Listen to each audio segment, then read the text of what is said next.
विधवा औरत थी। उसका बेटा सुरेंद्र ही उसका सहारा था। लाजवंती सुरेंद्र को बड़ा आदमी बनाना चाहती थी, इसलिए वह लोगों के घरों में काम करती थी, जिससे वह अपने बेटे को पढ़ा सके। एक दिन सुरेंद्र घर आया और माँ से बोला, माँ तुम कब तक लोगों के घरों में काम करती रहोगी? मुझे अच्छा नहीं लगता, मैं पढ़ाई छोड़कर कुछ काम ढूंढ लेता हूँ। लाजवंती ने उसे समझाते हुए कहा, नहीं बेटा, मैं कितना भी कष्ट उठा लूं, पर तू अपनी पढ़ाई पर ध्यान दे। भगवान ने चाहा तो तेरी अच्छी सी नौकरी लग जाएगी, मैं उसी दिन का इंतजार कर रही हूँ। सुरेंद्र हनुमान जी का भक्त था। वह दिन रात हनुमान जी की पूजा करता रहता था। एक दिन वो हनुमान जी के मंदिर में गया और बोला, बाबा माँ तो कुछ सुनती नहीं है, आप ही बताओ मैं क्या करूँ, आप ही उन्हें समझाओ। वह बजरंगबली के सामने बैठकर बातें करता रहा। उसे विश्वास था कि बजरंगबली उसकी माँ को समझा देंगे और वह सुरेंद्र को काम करने के लिए इजाजत दे देगी। इसी तरह समय बीत रहा था। कुछ दिनों बाद सुरेंद्र की पढ़ाई पूरी हो गई। उसके बाद सुरेंद्र नौकरी ढूंढने लगा। वह सुबह उठकर हनुमान जी के मंदिर जाता, उसके बाद नौकरी की तलाश में निकल जाता। पूरा दिन घूमने के बाद वह निराश होकर घर वापस आ जाता था। एक दिन उसे उदास देखकर लाजवंती ने कहा, बेटा तू इतना परेशान क्यों है? आज नहीं तो कल नौकरी मिल ही जाएगी, बजरंगबली सब ठीक कर देंगे। ये सुनकर सुरेंद्र ने कहा, माँ मैं चाहता हूँ कि तुम काम ना करो, लेकिन अब मुझे नौकरी नहीं मिल रही। यदि कुछ दिन और ऐसा चला तो मैं नौकरी की तलाश छोड़कर मजदूरी करना शुरू कर दूंगा। तब लाजवती बोली, नहीं बेटा तू ऐसा बिल्कुल नहीं करेगा, तू कोशिश करता रहे, सब ठीक हो जाएगा। अगले दिन सुरेंद्र फिर नौकरी की तलाश में जा रहा था। तभी उसे उसके पुराने स्कूल के मास्टर जी मिल गए। उन्होंने सुरेंद्र से कहा, बेटा कहाँ जा रहे हो? मैं तो तुम्हारे घर जा रहा था। ये सुनकर सुरेंद्र ने कहा, नमस्ते मास्टर जी, मैं तो नौकरी की तलाश में जा रहा था, आप बताइए क्या काम था? मास्टर जी ने कहा, बेटा रामपुरा गांव में एक मास्टर जी पढ़ाते थे, वे अब रिटायर्ड हो गए हैं। उनकी जगह नए मास्टर जी आने वाले थे, लेकिन वे नहीं आ पाए।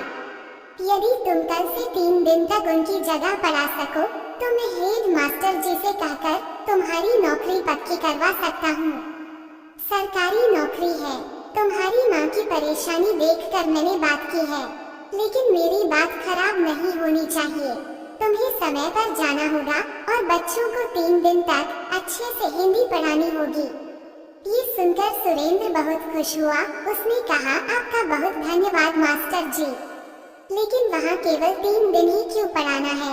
तब मास्टर जी ने कहा, वहाँ और भी अध्यापक आएंगे, जो भी 3 दिन अच्छे से पढ़ा लेगा उसकी नौकरी पक्की हो जाएगी। सुरेंद्र ने मास्टर जी को धन्यवाद दिया और घर आकर यह खबर माँ को सुनाई। लाजवंती उसकी बात सुनकर बहुत खुश हुई। सुरेंद्र ने बजरंगबली के सामने बैठकर प्रार्थना की, हे बाबा मुझे ये नौकरी दिलवा दीजिए, मैं जीवन भर आपकी सेवा करता रहूंगा।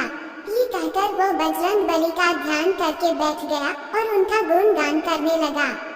अगले दिन स्कूल में हेडमास्टर जी के सामने एक सुंदर नौजवान खड़ा था। वह सुरेंद्र था। सुरेंद्र ने अपना परिचय दिया और हेडमास्टर जी ने उसे बच्चों को पढ़ाने के लिए भेज दिया। कक्षा में जाते ही बच्चों ने अपने नए मास्टर जी को नमस्ते किया तो मास्टर जी ने कहा, बच्चों हमेशा नमस्ते नहीं कहते, राम राम कहा करो, इससे भगवान राम तुम्हारे सारे काम बना देंगे और सामने वाला भी खुश हो जाएगा। बच्चों को नए मास्टर जी बहुत अच्छे लगे। वे सारे दिन भगवान राम का चरित्र उन्हें सुनाते रहे। रामायण की चौपाया बच्चों को याद कराते रहे। इसी तरह 3 दिन बीत गए। तीसरे दिन हेड मास्टर जी कक्षा में आए। उन्होंने बच्चों से पूछा, बच्चों नए मास्टर जी ने क्या पढ़ाया? एक बच्चे ने कहा, राम राम मास्टर जी। उसके बाद उस बच्चे ने रामायण की बहुत सारी चौपाया सुनाई और भगवान राम का गुणगान किया। ये सुनकर हेडमास्टर जी ने कहा, अरे मास्टर जी आपने तो कमाल कर दिया। इतना तो हम कई वर्षों में नहीं सिखा पाते जितना आपने 3 दिन में सिखा दिया। आपकी नौकरी पक्की हो गई। मैं मास्टर जी के हाथ से आपके घर चिट्ठी भिजवा दूंगा, आप अपना सामान लेकर आ जाना। अगले दिन मास्टर जी सुरेंद्र के घर गए और उसका दरवाजा खटखटाया। सुरेंद्र ने दरवाजा खोला तो सामने मास्टर जी खड़े थे। सुरेंद्र उन्हें लेकर घर के अंदर आया। सुरेंद्र ने मास्टर जी से कहा, मास्टर जी, मैं माफी चाहता हूँ। माँ बहुत बीमार थी, इसलिए इन्हें इस हाल में छोड़कर मैं नौकरी के लिए जा नहीं सका। ये सुनकर मास्टर जी चौंक गए और बोले, ये तुम क्या कह रहे हो? उस स्कूल के हेड मास्टर ने मुझे ये चिट्ठी दी है और तुम्हारी नौकरी पक्की हो गई। उन्होंने कहा कि तुम्हारे भेजे हुए मास्टर जी ने तो बच्चों को इतना अच्छा पढ़ाया जो आज तक कोई नहीं पढ़ा सका। तब सुरेंद्र ने कहा, लेकिन मैं तो वहाँ गया ही नहीं, मैं तो यहीं घर पर ही था। मास्टर जी ने कहा, लेकिन वे तो कह रहे थे कि तुमने बच्चों को राम नाम की दीक्षा दी है। एक एक बच्चे को रामायण की चौपाइयाँ पढ़ा दी जो वे कभी नहीं भूल पाएंगे। जब तुम नहीं गए तो वहाँ पढ़ाने कौन गया था? तुम्हारी नौकरी तो पक्की हो गई। ये सुनकर सुरेंद्र रोने लगा। उसने कहा, लगता है मेरे बजरंग बली मेरी जगह पढ़ाने पहुँच गए। ये काम केवल वही कर सकते हैं, राम नाम की दीक्षा वही दे सकते हैं। हनुमान जी स्वयं मेरे लिए कष्ट उठाने पहुँच गए। ये कहकर वह हनुमान जी के सामने रोने लगा। तब लाजवंती ने कहा, बेटा, हनुमान जी ने तेरी सारी परेशानी समाप्त कर दी है। मास्टर जी भी उसकी बात सुनकर दंग रह गए। उन्होंने कहा, बेटा, तुझ पर बजरंग बली की बहुत कृपा है। वे तेरी परेशानी देखकर दौड़े दौड़े चले आए। अब तू उनका नाम ले और कल से नौकरी शुरू कर। अगले दिन सुरेंद्र सुबह मंदिर गया और हनुमान जी के सामने बैठकर ध्यान करने लगा।